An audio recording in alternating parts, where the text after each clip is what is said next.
नमस्कार दोस्तों, आप सभी का स्वागत है। आज इस वीडियो में मैं बात करूंगा जो आयुष डॉक्टर पढ़ना आपके लिए सही रहेगा या नहीं। देखिए, हम सभी लोगों का तो एक ही टारगेट होता है 12 पास के बाद एमबीबीएस पढ़ाई करना, लेकिन बहुत सारे लोग आयुष जो स्ट्रीम इसे भी चूज़ करते हैं।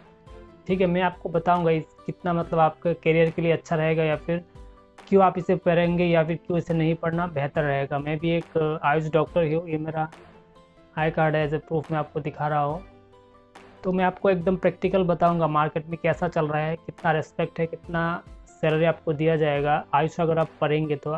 बहुत सारे स्टूडेंट होते हैं एंट्रेंस देने के बाद उन लोगों को जो किसी भी एमबीबीएस में सीट नहीं मिलता, तो कुछ लोग है मजबूरी में चूज़ कर लेते हैं। कुछ लोग होते हैं जो उन लोगों का बैकग्राउंड रहता है, मतलब उनके फैमिली में कोई है जो आयुष डॉक्टर है, यानी आयुर्वेदा बोलिए, होम्योपैथा बोलिए, तो उन लोगों को देख के मतलब इंस्पिरेशन होते हैं, तो वो लोग भी स्टडी कर लेते हैं। क्योंकि बहुत सारे आयुष डॉक्टर जिनका चैम्बर यानी कि क्लिनिक बहुत ही अच्छा चलता है, तो वो लोग भी पढ़ाई कर लेते हैं। तो इन दोनों टाइप के ही लोग आपको नॉर्मली मिलेंगे। अपनी मर्जी से पढ़ने वाले बहुत ही कम होगा। एक तो होगा जो मतलब कोई सीट नहीं मिला, चलो डॉक्टर नाम के आगे डॉक्टर लगाना है तो पढ़ लेते हैं, और एक होता है उनका फैमिली में कोई है तो वो लोग भी पढ़ने चले जाते हैं। लेकिन अभी बात आती है कि इसे पढ़ना सही होगा किसी भी स्टूडेंट के एज ए करियर के हिसाब से अगर देखेंगे तो। देखिए, आयुष मिनिस्ट्री बनी थी इस अल्टरनेटिव मेडिसिन सिस्टम को इसे मतलब प्रमोट करने के लिए। आयुष का फुल फॉर्म होता है आयुर्वेदा, योगा, यूनानी, सिद्धा एंड होम्योपैथी। तो इसमें 5 सिस्टम आती है, तो 5 को ही आप कह सकते हैं लीगल है। इसी के आगे इसी के पढ़ाई करेंगे तो आपको वैलिड रजिस्ट्रेशन मिलेगा। 12 के बाद अभी जो नया सिस्टम है, आपको नीट का रैंक होना चाहिए, तभी आपको किसी भी गवर्नमेंट कॉलेज में सीट मिलेगा। और पढ़ाई जो साढ़े 4 साल की पढ़ाई होगा और 1 साल का इंटर्नशिप है। सिलेबस ऑलमोस्ट मतलब 95% एमबीबीएस की इक्वल टू है, मतलब सब कुछ एमबीबीएस की तरह ही होता है। लेकिन जो मेन आती है, आपका जो कॉलेज हो गया उसके बाद आपको जॉब कितना स्कोप है, कितना मिलेगा। ठीक है, यहाँ पे चीज़ें बहुत ही हार्ड हो जाती है अगर आप एमबीबीएस की तरह से कंपेयर करेंगे तो।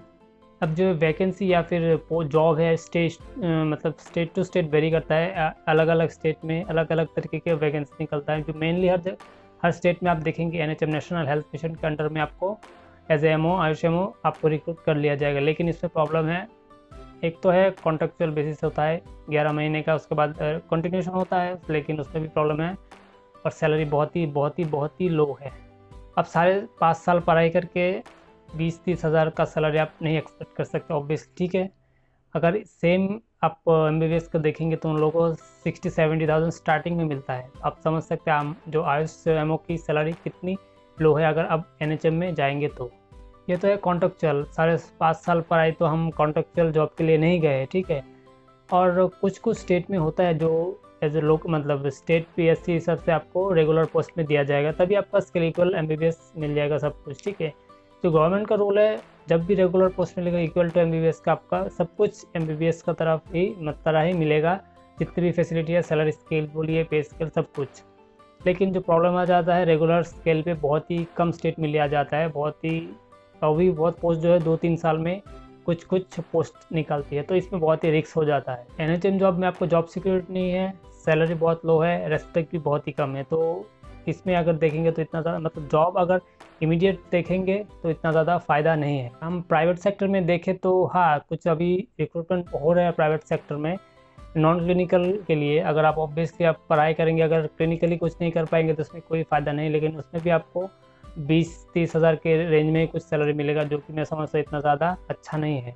और लास्ट ऑप्शन आता है, अगर आप आपका पर्सनल क्लिनिक खोलते हैं तो उसमें भी अगर आपका नए हैं तो ऑब्वियसली सेटअप होने में, चालू होने में बहुत ज़्यादा समय लगेगा, और चांस भी बहुत ही मतलब कम है, और गारंटी नहीं है कि आपका जो क्लिनिक है चालू हो जाएगा, मतलब पेशेंट आ जाएगा। तो वो भी मतलब मैं बोलूँगा इतना ज़्यादा चांसेस नहीं है। इसमें भी इन्वेस्ट करना पड़ता है, फिर पेशेंट कितना आएगा इसका भी कोई गारंटी नहीं है। तो इनकम के अगर देखेंगे तो इमीडिएट आप पास आउट होने के बाद जो चांसेस है बहुत ही कम है, मिल जाएगा। ऐसा नहीं कि आपको जॉब नहीं मिलेगा, लेकिन सैलरी बहुत ही लो रहेगा। आपका जो रेस्पेक्ट, और उसके बाद आता है ना, 5.5 साल पढ़ाई करके इतना ज़्यादा लो सैलरी में आपको मतलब सेल्फ कॉन्फिडेंस भी आपका खो जाएगा। तो ये जो मैं बता रहा हूँ मतलब बनी बनाई नहीं, जो प्रैक्टिकल है, मैं जो फेस कर रहा हूँ या फिर जितने भी लोग देखिए मेरे साथ, और मेरे मतलब मैं 2014 में पास आउट था। उसके बाद तो मेरे बहुत सारे जूनियर भी पास आउट है, तो अब तक टोटल 300 से 350 मेरे स्टेट में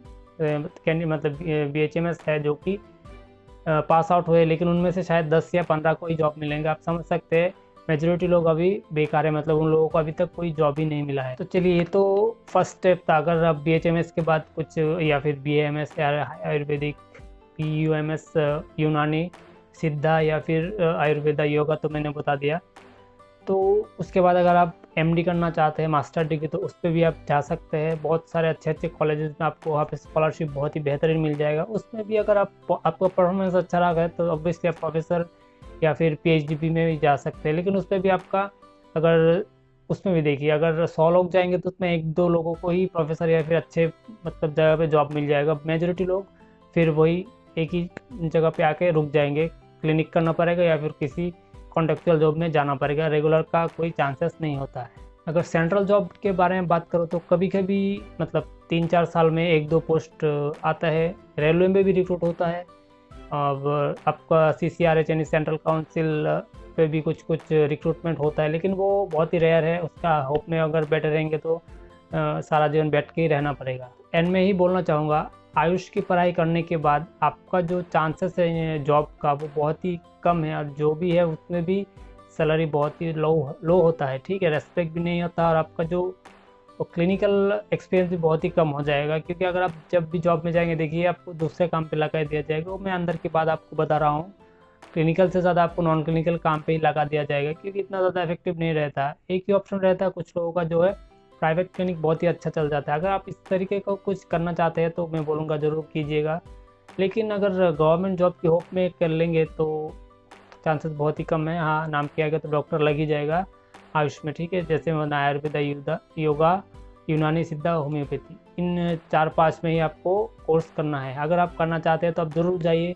तो दोस्तों, ये था आज का छोटा सा वीडियो। कैसा लगा ज़रूर बताइएगा, और चैनल को सब्सक्राइब करना ना भूलें। मिलते हैं नेक्स्ट वीडियो।